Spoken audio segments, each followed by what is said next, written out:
Thinking about starting a podcast and don't know the first step? I'm going to show you how today.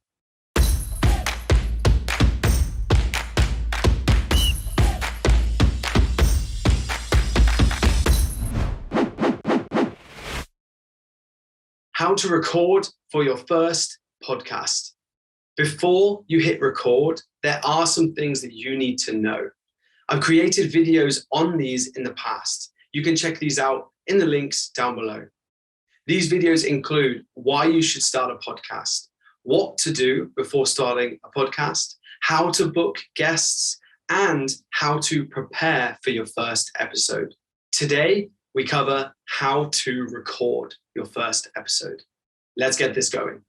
Before you can hit record on your first online podcast, we have to know what software we are going to use.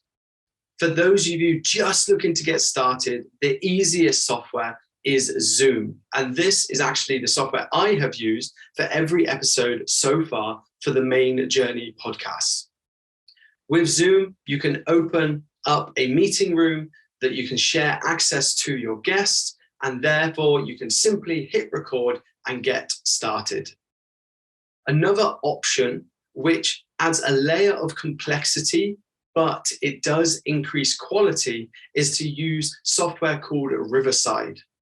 This allows you to record in a higher format for your video, which can overall increase the quality of your uploads. The links to these will be down below. The next thing we need to talk about is your audio quality. You will need to get a microphone before you can start recording your podcast. If you are relying on the internal microphone of your laptop or your computer, the quality is not going to be high, and the listeners will simply stop listening to the episode. A microphone is a must-have for you to hit record on your first online podcast. I personally use a Blue Yeti microphone, and this has done everything that I need it to do so far.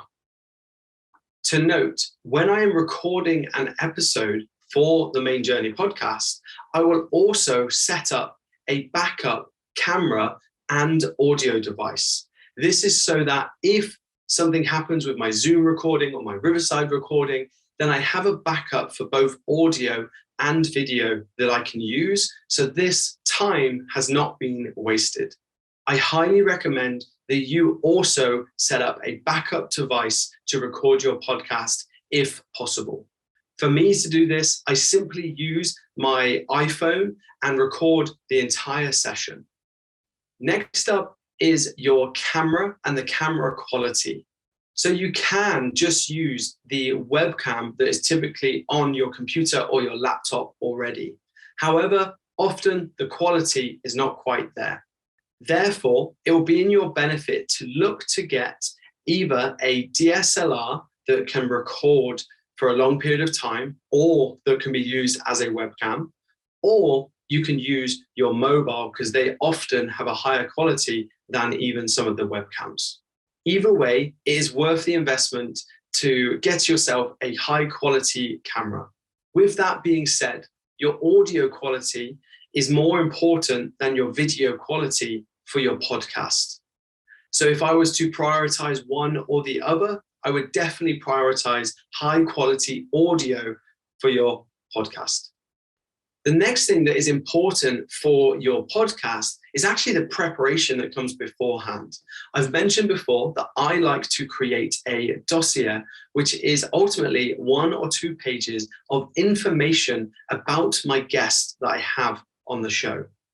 This allows me to be prepared, and it gives me the opportunity to ask better questions, which will keep my listeners more engaged and provide more value. So before you hit record, make sure you have some level of preparation already done so the quality of your podcast can be the highest that it can be. Alongside the dossier, I'm also going to have any repeatable questions that I like to ask on my show. For me, I simply have a notepad next to me that I can jot notes on during the show. And what I like to do is actually prepare my questions as I'm going into the show. What I mean by this is if a topic has arose during the conversation and I think that this will be valuable for my audience, I'm going to start brainstorming what question I'm going to ask next to my guest.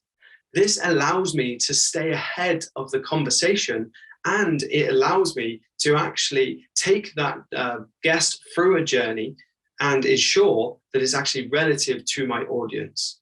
It means that there is less stutters, there is less pauses, there is actual consistency with my shows. I hope that helps. So when recording a podcast, I personally like to prepare an introduction that I am going to use to kickstart my podcast. This allows me to share a little bit of information about the guest, but it also gives me that first question that's going to start then the full interview. I do know that others like to pre-record their introduction and bolt this on when it comes to the editing. Before hitting record, I like to prepare an introduction that I'm going to use to kickstart the conversation or the interview. This allows me to share information about the guest, and it also just makes sure I get started on the topic that I want to begin with.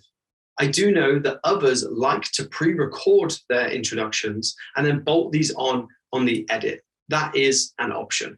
So when the podcast comes towards an end and everything is done, I like to ask the guests if they have anything that they would like to promote. And I would also express my gratitude to them for sharing their time and their wisdom with me. Once I've hit stop, I'm then again going to thank that guest because I'm just very grateful for them being on the show. But I am going to ask for some constructive feedback on what I can do better moving forward. This allows me to ensure that every single episode that I am filming is getting better and better. Once this is done, I'm going to remind the guests that I'm going to share every file with them. They're going to have access to the raw files and the edited files once those are complete. They can then use these files for any advertisement that they would like on any of their social platforms. Once the guest has finished and left, then what I'm going to do before I take down all of my cameras is actually to take some funny thumbnails. I'm going to take a selection of photos between 5 to 10, sometimes more, of me pulling some faces, pulling some shapes, just to be sure that I can get a high quality thumbnail for this video and for this podcast. Once I have finished with the guest and they have left, I am now going to prioritize backing up my content.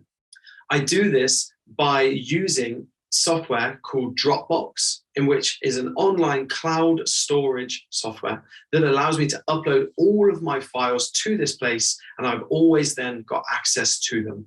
And with this, I take my camera recording, I take my mobile recording, I take the audio recording, I take all of the screenshots for the thumbnail, and I get them all uploaded. This way, it just minimizes risk of any of my content being corrupted and any mistakes being made or lost footage. Finally, once all of these steps are done, I'll be sure to send my guest a gift to simply say thank you for sharing their time with me. I hope that you have taken value from this video today, and it moves you one step closer to being able to hit record with confidence for your first ever podcast. If you have enjoyed this recording today, please do hit subscribe. It really helps the channel grow. I appreciate you.